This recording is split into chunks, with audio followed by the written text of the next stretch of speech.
जय हिंद दोस्तों, स्वागत है आप सभी का आपके अपने भरोसेमंद चैनल पर। मैं हूं आलोक श्रीवास्तव और आज एक बार फिर हम लेकर आ चुके हैं केंद्रीय कर्मचारियों, पेंशनधारकों, रेलवे कर्मचारियों, रक्षा कर्मियों, भूतपूर्व सैनिकों और देश के करोड़ों परिवारों से जुड़ी बेहद बड़ी और महत्वपूर्ण अपडेट। दोस्तों, आज की इस खास जानकारी में हम बात करेंगे जुलाई 2026 में संभावित महंगाई भत्ता और महंगाई राहत बढ़ोतरी की, 8वें वेतन आयोग को लेकर तेजी से बढ़ती चर्चाओं की, स्पर्श पोर्टल और बैंक भुगतान से जुड़े नए मामलों की, एडिशनल पेंशन और फुल फैमिली पेंशन पर उठ रही बड़ी मांगों की, फिक्स्ड मेडिकल अलाउंस और ओल्ड पेंशन स्कीम को लेकर जारी बड़ी बहस की और उन बड़े संकेतों की जिनका सीधा असर आने वाले समय में आपकी सैलरी, पेंशन और एरियर पर पड़ सकता है। इसलिए वीडियो को अंत तक ध्यान से जरूर देखिएगा क्योंकि आज की हर जानकारी आपके लिए बेहद जरूरी साबित हो सकती है। दोस्तों, इस समय देश भर के लाखों कर्मचारी और पेंशनधारक सरकार की तरफ से आने वाले बड़े फैसलों का बेसब्री से इंतजार कर रहे हैं। लगातार बढ़ती महंगाई ने हर परिवार का बजट बिगाड़ दिया है। राशन, गैस सिलेंडर, बिजली बिल, किराया, दवाइयों, बच्चों की पढ़ाई और रोजमर्रा की जरूरतों का खर्च तेजी से बढ़ चुका है। ऐसे में हर कर्मचारी और हर पेंशनधारक यही उम्मीद कर रहा है कि आने वाले समय में सरकार कोई ऐसा बड़ा फैसला ले जिससे आर्थिक राहत मिल सके। दोस्तों, सबसे पहले बात करते हैं जुलाई 2026 में बढ़ने वाले महंगाई भत्ते और महंगाई राहत की। जैसा कि आप सभी जानते हैं कि केंद्र सरकार हर साल जनवरी और जुलाई में डीए और डीआर में संशोधन करती है। जनवरी 2026 में सरकार ने 2% की बढ़ोतरी करते हुए डीए और डीआर को 58% से बढ़ाकर 60% कर दिया था। इसके बाद अब जुलाई 2026 की अगली बढ़ोतरी को लेकर चर्चाएं और ज्यादा तेज हो चुकी हैं। दोस्तों, एआईसीपीआई इंडेक्स के जनवरी, फरवरी और मार्च 2026 के आंकड़े जारी हो चुके हैं। इन आंकड़ों के अनुसार अब तक लगभग 2% अतिरिक्त बढ़ोतरी का संकेत मिल चुका है। अभी अप्रैल, मई और जून के आंकड़े आने बाकी हैं। अगर अगले 3 महीनों में भी महंगाई का स्तर इसी प्रकार बना रहता है तो जुलाई 2026 में कुल 4% तक डीए और डीआर बढ़ सकता है। यानी वर्तमान 60% डीए और डीआर बढ़कर सीधे 64% तक पहुंच सकता है। दोस्तों, अगर ऐसा होता है तो कर्मचारियों की मासिक सैलरी और पेंशनधारकों की पेंशन में बड़ा फायदा देखने को मिल सकता है। जिन कर्मचारियों की बेसिक पे ज्यादा है उन्हें हर महीने हजारों रुपए का अतिरिक्त लाभ मिल सकता है। वहीं पेंशनधारकों को भी डीआर बढ़ने से सीधी राहत मिलेगी। यही कारण है कि इस समय हर कर्मचारी और हर पेंशनधारक की नजर जुलाई 2026 की घोषणा पर टिकी हुई है। अब दोस्तों, बात करते हैं 8वें वेतन आयोग की, क्योंकि यही वो मुद्दा है जिसने पूरे कर्मचारी जगत में नई उम्मीद जगा दी है। जानकारी के अनुसार कई कर्मचारी संगठन सरकार के सामने 3.68 से लेकर 3.83 तक फिटमेंट फैक्टर लागू करने की मांग रख चुके हैं।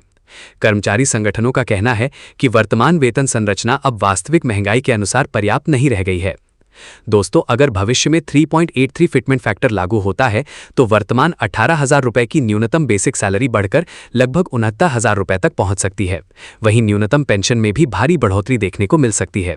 यही वजह है कि कर्मचारी संगठन लगातार सरकार से मांग कर रहे हैं कि इस बार केवल औपचारिक बदलाव नहीं बल्कि वास्तविक राहत देने वाला फैसला लिया जाए। दोस्तों, अब बात करते हैं फुल फैमिली पेंशन की, क्योंकि ये मुद्दा इस समय काफी तेजी से चर्चा में बना हुआ है।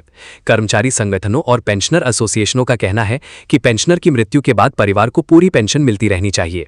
वर्तमान समय में कुछ समय बाद फैमिली पेंशन की राशि कम हो जाती है, जिससे परिवारों पर आर्थिक दबाव बढ़ जाता है। अगर सरकार इस मांग पर विचार करती है तो लाखों पारिवारिक पेंशनरों को सीधा फायदा मिल सकता है। अब दोस्तों, बात करते हैं एडिशनल पेंशन यानी अतिरिक्त पेंशन की। वर्तमान नियमों के अनुसार अतिरिक्त पेंशन का लाभ 80 वर्ष की आयु के बाद शुरू होता है, लेकिन अब पेंशनर संगठनों ने मांग उठाई है कि इसे 65 वर्ष की आयु से लागू किया जाए। प्रस्ताव के अनुसार 65 वर्ष पर 5%, 70 वर्ष पर 10%, 75 वर्ष पर 15% और 80 वर्ष पर 20% अतिरिक्त पेंशन दी जाए। दोस्तों, इसके पीछे सबसे बड़ा कारण यही बताया जा रहा है कि बुजुर्ग पेंशन धारकों का मेडिकल खर्च 65 वर्ष के बाद तेजी से बढ़ जाता है। दवाइयों, टेस्ट और इलाज पर हर महीने हजारों रुपए खर्च होते हैं। ऐसे में अगर अतिरिक्त पेंशन पहले शुरू हो जाती है तो लाखों बुजुर्ग पेंशन धारकों को बड़ी राहत मिल सकती है। अब दोस्तों, बात करते हैं फिक्स्ड मेडिकल अलाउंस यानी एफएमए की। वर्तमान समय में मिलने वाला 1,000 रुपए प्रति माह का मेडिकल अलाउंस बेहद कम माना जा रहा है। कई कर्मचारी संगठन इसे बढ़ाकर 3,000 से 5,000 रुपए प्रति माह करने की मांग कर रहे हैं। उनका कहना है कि आज के समय में सामान्य दवाइयों और मेडिकल जांच का खर्च भी बहुत ज्यादा बढ़ चुका है। अगर सरकार इस मांग को स्वीकार करती है तो लाखों पेंशन धारकों को हर महीने अतिरिक्त राहत मिल सकती है। दोस्तों, अब बात करते हैं स्पर्श पोर्टल और बैंक भुगतान से जुड़े नए मामलों की। हाल ही में कई पेंशन धारकों ने शिकायत की कि उनके खाते में आए डीआर एरियर में कुछ रुपए का अंतर दिखाई दिया। किसी को 2 रुपए कम लगे, किसी को 4 रुपए और किसी को 8 रुपए तक का फर्क दिखाई दिया। लेकिन अधिकतर मामलों में ये अंतर सरकारी राउंडिंग प्रक्रिया और वास्तविक गणना के कारण होता है। सरकारी गणना में पहले पुरानी डीआर दर की राशि निकाली जाती है, फिर नई डीआर दर की राशि निकाली जाती है और दोनों के वास्तविक अंतर को एरियर के रूप में दिया जाता है। कई लोग सीधे प्रतिशत का हिसाब लगाकर राशि निकाल लेते हैं और यहीं से भ्रम पैदा हो जाता है। इसलिए पेंशन धारकों को सलाह दी जा रही है कि वे पहले अपनी पेंशन स्लिप और बेसिक पेंशन को सही तरीके से जांचें। दोस्तों, आरबीआई के नियमों को लेकर भी इस समय काफी चर्चा हो रही है। जानकारी के अनुसार, अगर किसी पेंशन धारक की पेंशन समय पर खाते में नहीं आती और बैंक की वजह से देरी होती है, तो संबंधित बैंक को देरी की अवधि पर ब्याज देना पड़ सकता है। हालांकि इसके लिए पेंशन धारक को लिखित शिकायत करनी होगी और संबंधित रिकॉर्ड भी प्रस्तुत करने होंगे। यही वजह है कि अब पेंशन धारकों को अपने बैंक रिकॉर्ड और पेंशन स्लिप सुरक्षित रखने की सलाह दी जा रही है। अब दोस्तों, बात करते हैं 18 महीने के लंबित डीए और डीआर एरियर की। कोरोना काल के दौरान जनवरी 2020 से जून 2021 तक के डीए और डीआर की 3 किस्तों को रोक दिया गया था। उसी को लेकर कर्मचारी संगठन और पेंशनर संघ लगातार एरियर की मांग कर रहे हैं। हालांकि सरकार कई बार स्पष्ट कर चुकी है कि फिलहाल इसे देने का कोई प्रस्ताव नहीं है, लेकिन इसके बावजूद ये मुद्दा लगातार चर्चा में बना हुआ है। जानकारी के अनुसार इस मामले को उच्च स्तर पर उठाया गया है और सरकार से पूछा गया है कि अगर कर्मचारियों और पेंशनधारकों को 18 महीने का एरियर 8% ब्याज के साथ दिया जाता है तो सरकार पर कुल कितना वित्तीय भार आएगा। दोस्तों, अभी इस मामले पर अंतिम फैसला नहीं आया है, लेकिन लाखों कर्मचारी और पेंशनधारक इस पर लगातार नजर बनाए हुए हैं।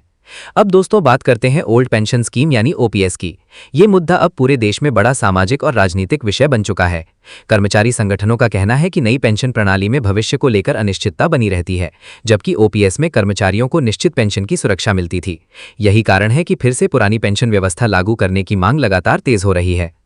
दोस्तों, अब एक और बड़ी मांग तेजी से उठ रही है और वो है न्यूनतम पेंशन बढ़ाने की। कई पेंशनर संगठनों का कहना है कि वर्तमान न्यूनतम पेंशन आज की महंगाई के अनुसार पर्याप्त नहीं है।